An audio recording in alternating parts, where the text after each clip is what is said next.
Let's look at how a rib flare in pregnancy can impact the pelvic floor. First of all, let's look at where the pelvic floor is and its relationship to the ribs. Our pelvic floor is the bottom portion of our pelvis, and our ribs are up above that.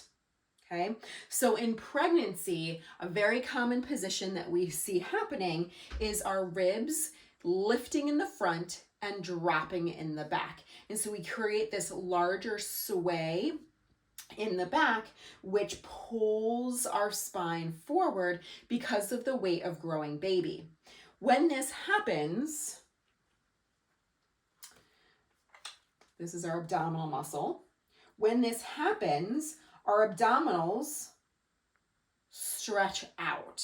So not only are the abdominals stretching out because of baby growing, but they're also stretching out because of the positioning of the ribs.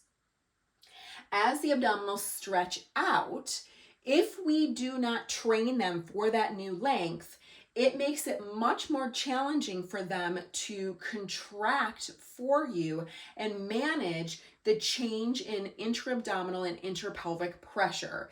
Meaning, as this happens, more pressure is potentially going to go out and down into the pelvic floor, making the pelvic floor have to work harder to manage the pressure.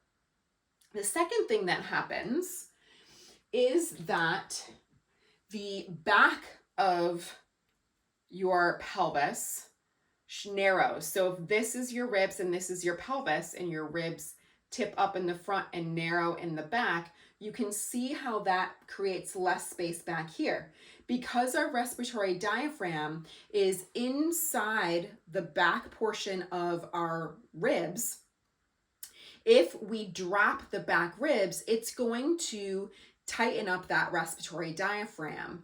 And when our respiratory diaphragm is tighter, it doesn't have the optimal range that is necessary for not only good breathing, but also for pelvic floor movement.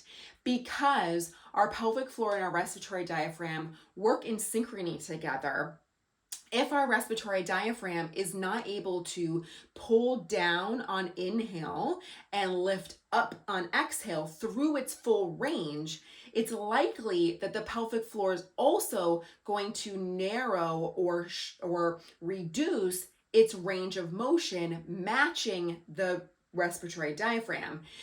And what that means is that the pelvic floor is not going to have its optimal response to load, to pressure, and to support using the whole system. So we really want to minimize how much rib flare we have by first improving our thoracic and rib mobility. That is going to allow you to open up those back ribs, which helps bring the ribs in the front back down a little bit for you, versus just focusing on trying to pull the ribs down in the front, because that is actually going to be extremely challenging in pregnancy because baby's there, and it's actually going to increase your risk of compensating through your obliques to get your ribs to pull down. So the best thing to start off with is opening up and expanding through your back, so you're providing your body with more space for baby, which then improves your range of motion and helps to connect the abdominals in the front better, which helps then the whole system, so the pelvic floor doesn't have to work as hard.